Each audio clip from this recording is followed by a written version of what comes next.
Okay, hello everyone. It's Phil Lee returning with another episode of Civil War Chat, and today is August 18th, 2022. It's a Thursday, and click on the subscribe button here in the lower right to subscribe to Civil War Chat, and also the notification bell in the far upper right to be notified when new episodes are released. Okay, let me get started with today's topic, which is thumbs down on Nikki Haley.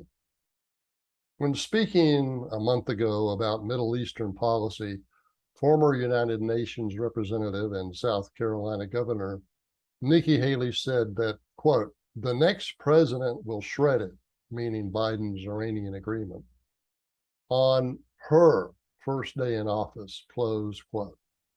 The presumptive remark is further evidence, if such is needed, that her politics are driven by personal ambitions to be president rather than the interest of her constituents or that of America at large.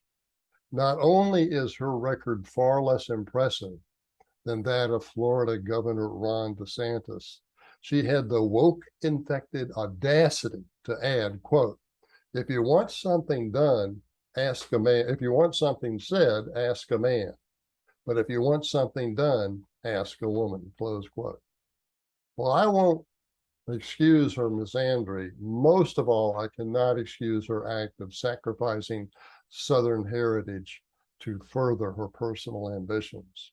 Specifically, 7 years ago in 2015, the Confederate battle flag flew from a pole on the state capitol grounds in Columbia, South Carolina, but Governor Hayley led an effort to remove it forever as a gesture of penance for the act of a 21-year-old unemployed white madman named Dylan Roof, who killed 9 blacks at a mass shooting at a black church in Charleston. Now, after the shooting, the police found a photo of Roof holding a Confederate battle flag, but they also discovered that he owned a number of symbols, including those of the apartheid regimes in Rhodesia and South Africa, amongst a number of other racial symbols that had nothing to do with the South. Even though surveys showed at that time that most Americans regarded the Confederate battle flag as a symbol of regional pride, Haley insisted that the flag be banished from the state capitol, notwithstanding that it had been removed from the Capitol 15 years, it had been removed from the Capitol dome 15 years earlier after flying there for 40 years. The result has been a proverbial slippery slope. During the past 7 years, many of the most prominent Confederate statues have been removed from the South and even the border states. Up north, the memory of the Confederacy has been at best eradicated and more generally replaced with demonization.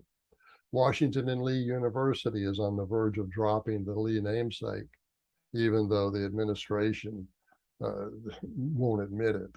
Their actions really make it clear that's their objective. And the Virginia Military Academy is severing all ties with her Confederate heroes. Army bases named for Confederate generals will be changed to be named for others, including a black couple who helped deliver the postal mail to American soldiers during World War II. There apparently has been no attempt to rename any of those army bases for white Southerners of any era, including such eras as those that came well beyond the Civil War, such as white soldiers who fought in World War II or World War I or Vietnam. It's almost as if the Army does not want to acknowledge Southern loyalty, even though the region, by latest counts, accounts for 44% of military service members, while containing only 36% of America's population. Additionally, anti-Southern activists are demanding that Thomas Jefferson, James Madison, and even George Washington be generally dishonored, smeared generally, because they were slaveholders at the time when slaveholding was legal. The Virginia Military Academy is being reshaped to demonize, vilify contemporary white males, and the Confederate statues removed from Richmond and Charlottesville may be destined to be melted down and reformed into symbols that vilify Southern heritage. Only 5 years after Governor Hayley's selfish act, polls show in 2020 that even a majority of Southern voters at that time perceived the Confederate flag as racist. So it's a radical shift from just 5 years when most Americans considered it a symbol of pride to 5 years later, most Southern voters considered it a symbol of racism. Much of the momentum behind critical race theory and the bigotry of diversity, equity, and inclusion can be traced to Governor Hayley's selfish act.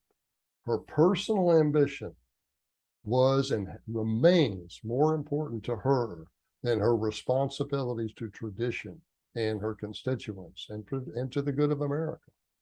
Ultimately, she is no different than Joe Biden, who started his presidential campaign with the lie that Donald Trump praised the white Charlottesville nationalists as very fine people. Undeniably, Trump was referring to the peaceful demonstrators who were there protesting the planned removal of the Lee statue and the renaming of the park, which at that time was named for Lee. Okay, so Governor Hayley is thumbs down. I don't want to hear anything more about her other than she's just removed from politics. She's doing nothing for the America. She is putting herself in front of the good of America, and her personal ambition is ugly. Now, to learn more about what happened in the South after the Civil War, I recommend my book, U.S. Grant's Failed Presidency. This is going to give you information that you're not going to get from the historians at the academies. For example, they won't tell you that they certainly don't make much of a deal about it. But the fact is that Ulysses Grant was elected president by a minority of the white voters, even though 3 of the whites of the southern states couldn't vote, and even though up north he was a major military hero. He would not have been elected president in 1868 for his first term, except for the black vote. Now, what's significant about that is that it shows that the Republican Party of that period advanced black civil rights chiefly to win elections. There's no difference in their motivation to provide civil rights for blacks than there is for the Democrats today to allow illegal aliens into the United States. Today's Democrats know that if illegal aliens get into the United States, those that later get born here have birthright citizenship and will vote for the Democratic Party. And similarly, the Republicans in the post-Civil War era knew that if they gave civil rights to blacks, that the blacks would vote for them, set up puppet regimes in the South, and then the Republicans would control the United States. And that is basically what happened. Even today, you can see the results of that strategy, of the implementation of that plan. The South remains the poorest part of the country. That didn't just happen by accident. Okay, well, if you'd like to get an autographed copy of this, it's going to be $26 directly from me. If you want an unautographed, a regular copy, you can get it at Amazon, Barnes & Noble for $22. But to get the autographed copy from me, email me, Phil, PHIL_Leigh, LEIGH @me.com. Okay, that's our show for today, and thanks for watching.